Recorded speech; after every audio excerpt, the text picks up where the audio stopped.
you ever heard the glockenspiel? How about a flexitone? A cabasa, perhaps? I assume the answer to many of these questions would be yes. However, many of you do not know that you have heard them. As a percussionist of 8 years, I have dedicated a large portion of my life to practicing these fascinating instruments, and it breaks my heart to see them go unrecognized for all that they do in music.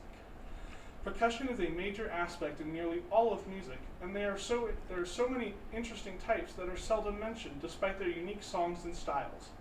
Even the well-known instruments, such as snare drum, have unique spins to them.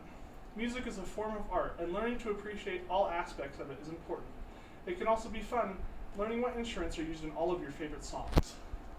I wish to introduce you to all types of percussion instruments, from the heavy hitters, literally, of bass and snare drum, to the large and beautiful mallet instruments, and even the minuscule finger cymbals and the rest of the auxiliary section. Starting off with main percussion, used most often from all the percussion instruments, and the best instrument to explain it starts with snare drum. Snare drum, as many of you know, is the most basic percussion instrument. It has a very simple sound when you hit it with a stick, and it is often used to keep the beat in songs.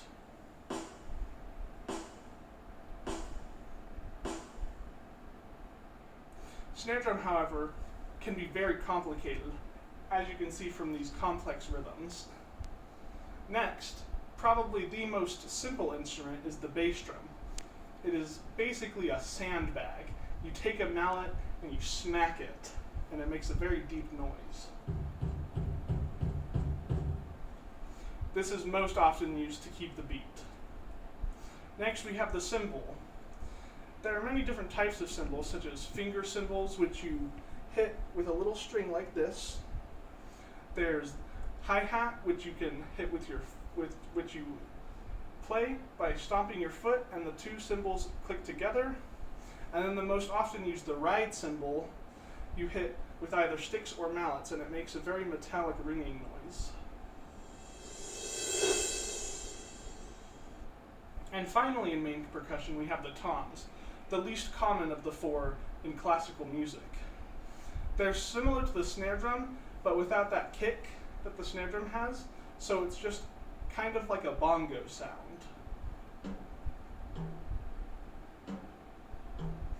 Toms come in many different sizes, which dictate what tone they are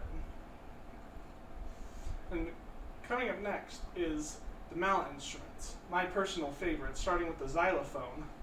Mallet instruments are unique among percussion instruments in that they actually use notes, much like the rest of the instruments in a band. The xylophone is made with wood, and the resonators, which are the long tubes on the bottom, help to make the sound louder.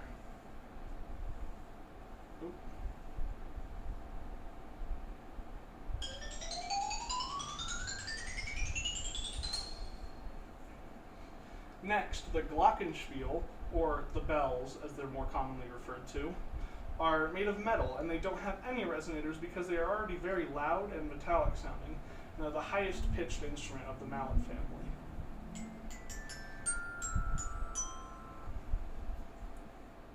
Third, my personal favorite, we have the marimba, often very large, and they have the largest resonators of all the percussion, or all the mallet instruments. They have a much deeper noise than the xylophone, and they're just fun to listen to.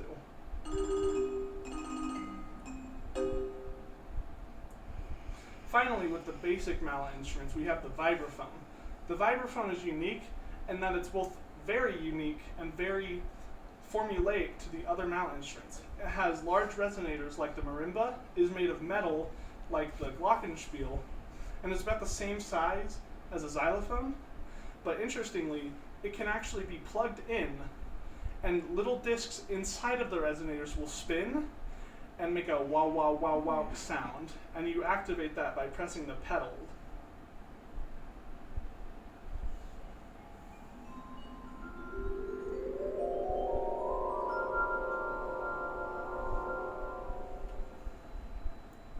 And finally, the most unique mallet instrument is the chimes. They are vertical as opposed to horizontal like the rest, and you hit them with very large hammer-like mallets. They also have a pedal like the vibraphone.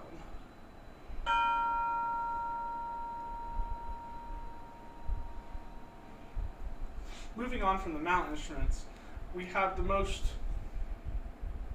diverse percussion section with the auxiliary. There's so many unique instruments in the auxiliary, I could never mention them all here. But starting off, we have the cabasa.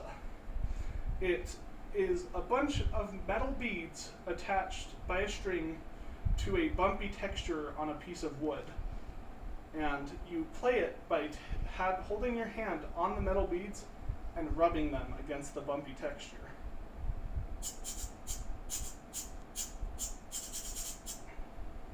Next, we have probably the funniest instrument, the flexitone. You actually play it by holding your thumb to this part of the instrument and shaking it. It's most often used in horror music, interestingly, because of the unique sound it makes.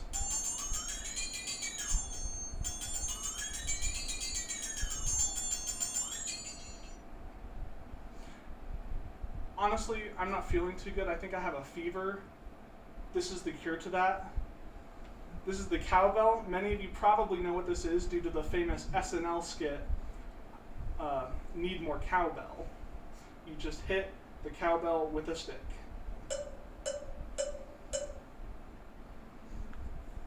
Next, probably the most complex instrument, the triangle. It's really hard to play. I wouldn't expect anyone to get it on their first try. You hit it with the metal.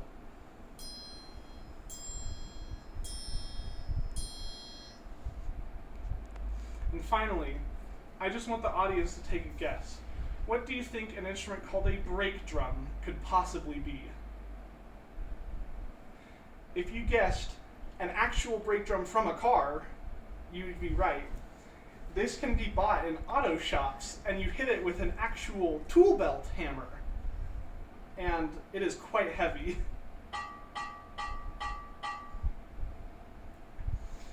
Those are some of the more interesting auxiliary percussion instruments, but I'll tell you a few more that are pretty interesting.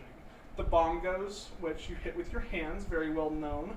The bell tree is kind of just a tower of upside down metallic bowls that you slide a metallic mallet down.